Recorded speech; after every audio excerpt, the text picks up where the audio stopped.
Hello বন্ধুরা, সোনিয়া চ্যানেলে স্বাগত। তো আজকে আমি দেখো মাটন ভুনা বানাতে চলেছি। 500 গ্রাম মাটন আমার নেওয়া আছে। তো এর জন্য আমি একটা মশলা তৈরি করে নেবো। আগে দেখো, আমি শুকনো লঙ্কা দিলাম, 1 টেবিল স্পুন গোটা জিরে,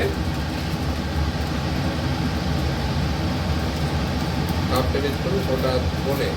তো এটাকে আমি কি করব, এটাকে প্রথমে আমি ভালো করে গরম করে সুন্দর গন্ধ করে নেবো। আর আমার কাছে আছে একটু, এই দেখো জায়ফল, এই জায়ফলও দিয়ে দিলাম, এটা খুব ইম্পর্টেন্ট। এটা একটু সুন্দর করে আমি ভেজে নেব। দেখো বন্ধুরা, মশলা রেডি হয়ে গেছে আমার। এটাকে আমরা পেস্ট করব। তার আগে দেখো সরষের তেল দিয়ে দিয়েছি, সরষের তেলে দিয়ে দেবো পেঁয়াজ। দেখো বন্ধুরা, পেঁয়াজের কালারটা এক্স্যাক্টলি কেমন হয়েছে এবার দেখো। এরপরে আমরা কি করব, এর ভেতর আমরা মাটন দিয়ে দেবো। মাটনটা কি করছি, মাটনটা আমরা একটু চর্বিওয়ালা নিয়েছি। মাটন ভুনা করতে গেলে মাটন সবসময় চর্বিওয়ালা লাগে। চলো মাটনটা আমরা মিশিয়ে দিচ্ছি। দেখো বন্ধুরা, মাটনটা আমি মিশিয়ে দিলাম। মিশিয়ে দিয়ে এই মাটনটা কি করবো, মাটনটা আমরা ভেজে নেব। দেখো বন্ধুরা, মাটনটা আমাদের ভাজা ভাজা যতক্ষণ হচ্ছে ততক্ষণ আমরা একটা পেস্ট বানিয়ে নেবো। কিছু পেস্ট নিয়েছে, দেখো এখানে হচ্ছে আদা রসুন দেবো, 4টে কাঁচা লঙ্কা, আর ওই এটা দিয়ে আমরা পেস্টটা বানিয়ে নেবো। ভাজা মশলাটা দিই। দেখো বন্ধুরা, মাংসটা কি সুন্দর কালার হয়েছে। তো ভেজে করতে করতে তো 10 মিনিট আমরা এটা ভাজলাম। দেখো মশলা আমাদের রেডি। আর এই মশলাটা যেটা দেখালাম তোমাদের, এই মশলা চলে গেল আমাদের এর ভেতর। আর এর ভেতর তারপর আমি বেসিক কিছু মশলা দেব, যেটা তোমরা দেখে না। তোমরা জানো আগেই আমি এমনি দিয়ে দিয়েছি, মশলাগুলো দিয়ে দিচ্ছি। তাই দেব সামান্য একটু ধনে গুঁড়ো, তোমরা গোলমরিচ চাইলে ভেজেও নিতে পারো, আমার কাছে আছে বলে আমি ভাজিনি। গোলমরিচের গুঁড়ো,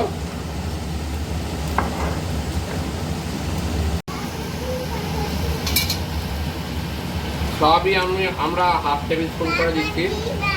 1/2 টেবিল স্পুন জিরে গুঁড়ো, আর কাশ্মীরি মির্চটা একটু কালারের জন্য দেবো। কাশ্মীরি মির্চ 1 টেবিল স্পুন কাশ্মীরি মির্চ। চলো এটাকে আমরা কী করবো, এটাকে আমরা মিক্স করে নেবো। মিক্স করে একটু মিক্স হয়ে গেলে আমরা টক দই মেশাবো। চলো আমরা একটু পরে এটা মিক্স করে নিয়ে ফিরে আসবো। ও দেখো বন্ধুরা, বুনার কি কালার দিচ্ছে। আর এইদিকে সোনিয়া টক দই খুব সুন্দরভাবে ফেটিয়ে রেখে দিয়েছে। এবার ওই ফ্যাটানো টক দইটা আমরা মিশিয়ে দেবো। তার আগে আমরা অ্যাড করবো এখানে সামান্য পরিমাণে নুন। চলো পরিমাণ মতো নুন আমরা অ্যাড করে দিলাম, 1 টেবিল স্পুন। সেটা আমরা মিক্স করে নেবো। এবার টক দইটা আমরা মিশিয়ে দেবো। আর এই মাটনে একদমই জল বেরোয় না, দেখতেই পাচ্ছ। পুরো রেওয়াজি খাসি। হ্যাঁ, বারবার বলছি একটু এইটা করতে গেলে চর্বিওয়ালা আনবে, তাহলে ভালো হবে। চলো টক দইটা এবার সোনিয়া দেখো মিশিয়ে দিচ্ছে। তো টক দইটা সোনিয়া মিশিয়ে দিল। এটাকে আমরা এবার মিক্স করবো। মিক্স করে একটু চাপা দেবো, তারপর দেখাবো কি করবো। দেখো বন্ধুরা, 15 মিনিট হয়ে গেছে। সো আমি তুলছি। রান্না কখনো ছেড়ে রাখো না। দেখো শুধু দইটা ছেড়ে রাখো আর মাটনের চর্বিটা গলেছে। দেখো আমরা এটাকে একটু নাড়িয়ে নেব। তো 15 মিনিট পরে এসে আমরা একটু নাড়িয়ে নিলাম। দেখো শুধু কালার দেখো বন্ধুরা, কালার কি এসেছে। কালার তো এখানে তাও অতটা বোঝা যাচ্ছে না, এখানে ভালো বেশি বোঝা যাচ্ছে। ঠিক আছে, একটুখানি এটা করে দেখাও যদি এটা যদি হয়। এবার দেখো, তাও একটু বোঝা যাচ্ছে। দেখো আমরা একটু দিলাম, ওই গ্যাস অন করলাম। চলো এটা হয়েছে প্রায়। তাহলে আরও 15 মিনিট আমরা ওয়েট করে, যেহেতু মাটার টাইম লাগে। তো পরে 15 মিনিট পর আমরা ফিরে আসি। 15 মিনিট পর আমরা ফিরে এলাম। অসাধারণ রং বেরিয়ে গেছে মাটনের।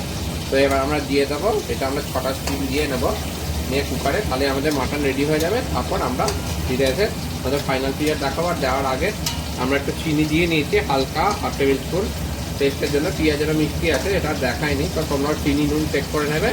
তো এবার আমরা এটাকে দেবো গরম জলে, দিয়ে পাঠাবো কুকারে। কুকারে দেওয়ার পর মাংস 6টা সিটি দিয়ে নামিয়ে দেবো। যেহেতু এটা রেওয়াজি খাসি, বেশি সিটি আমাদের লাগবে না। তো চলো দেখো, চর্বিটাও একদম গলে গেছে। সবই মাটন আমাদের 40% কুক আর 60% করে কুকার। আর তোমরা যদি ইচ্ছা করো যে তোমরা কুকারে দেবে না, তাহলে আরও 40 থেকে 45 মিনিট লাগবে। আর তোমরা ডাইরেক্ট এটা কড়াইয়েই রান্না করে নিতে পারো। চলো এবার আমরা এটা কুকারে দিয়ে দিই। কুকারে দিয়ে আমরা তোমাদের দেখাবো।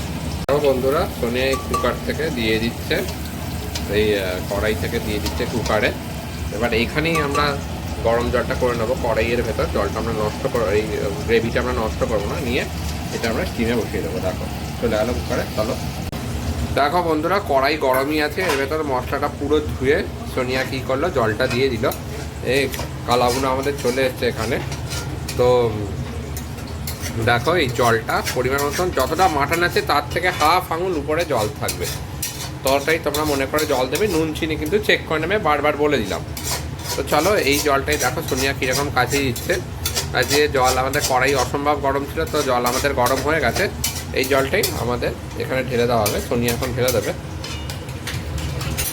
দেখো জল চলে আসছে আমাদের,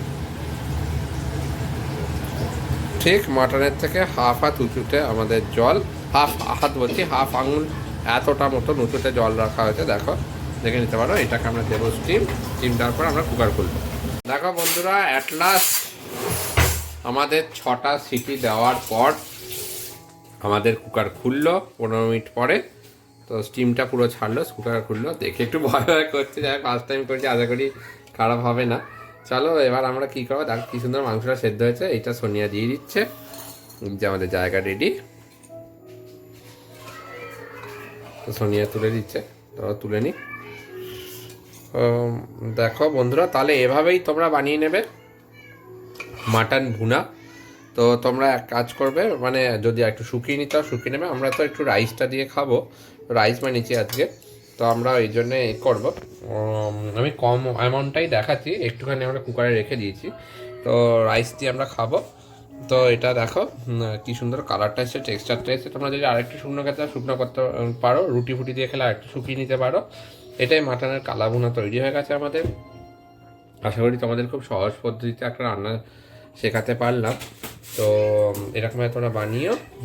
আমি এটা পোস্ট করব, আমাদের কিন্তু সাপোর্ট করো, আমরা তোমাদেরকে সবসময় সাপোর্ট করি। খুব ভালো থেকো, টাটা, বাই বাই। আবার নিয়ে আসবো কোনো নতুন করে কোনো রান্না কখনো।